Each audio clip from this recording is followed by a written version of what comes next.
So I'm going to do a short story and a song. The song is called Dear Heart.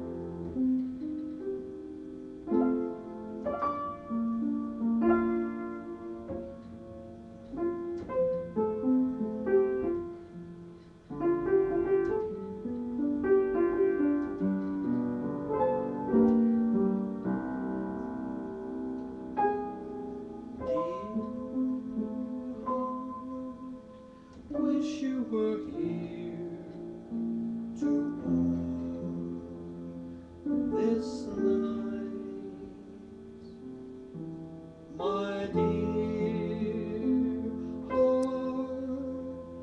Seems like a year since you've been out of my sight.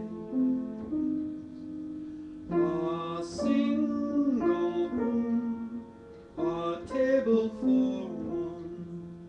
It's a lonesome town, alright. But soon I'll kiss you hello at our front door.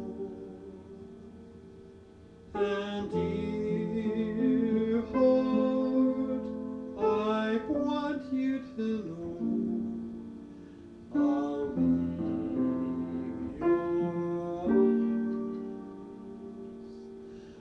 nevermore.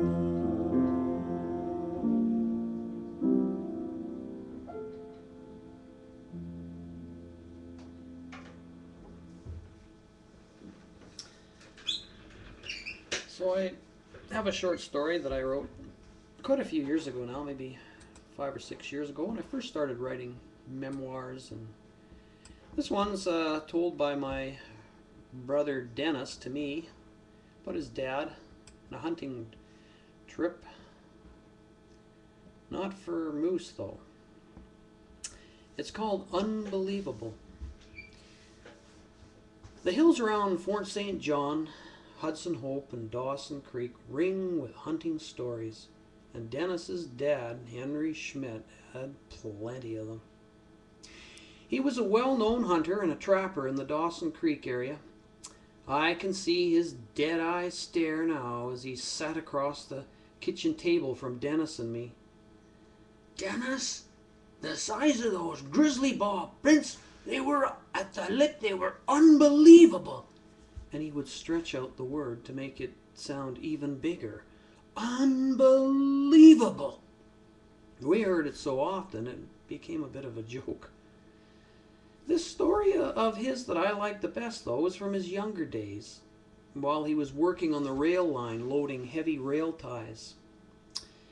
At the time, Henry was a big, strong man, and he would toss the heavy creosoted timbers up onto his broad shoulders and carry them into the rail cars.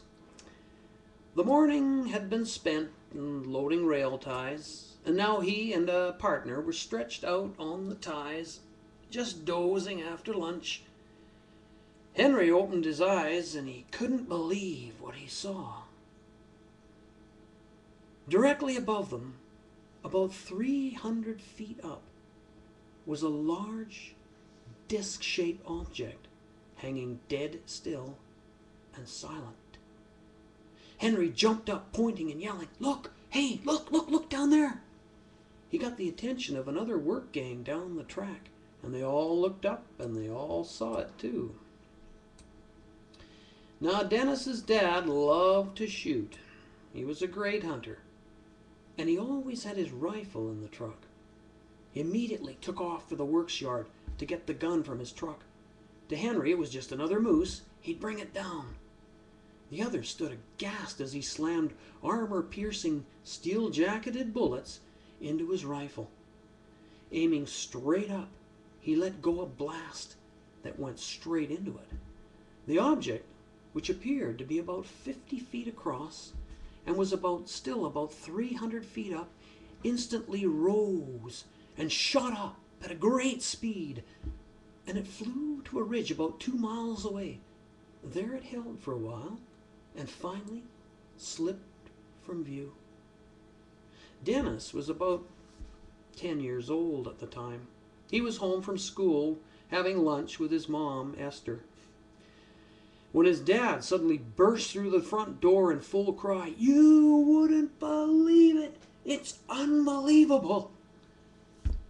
Esther was still trying to take in this new story when Henry decided to phone the radio station to spread the word. She stopped him as quickly as he tried to shoot the saucer. "Not so fast, Henry! You're not calling anyone.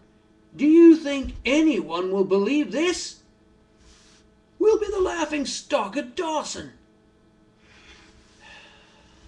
Henry was a big shot, but not as big as Esther. The story from that kitchen stopped there. As the years went by, however, it slipped out in trusted circles. Henry and Esther are gone now, but the story remains. Unbelievable.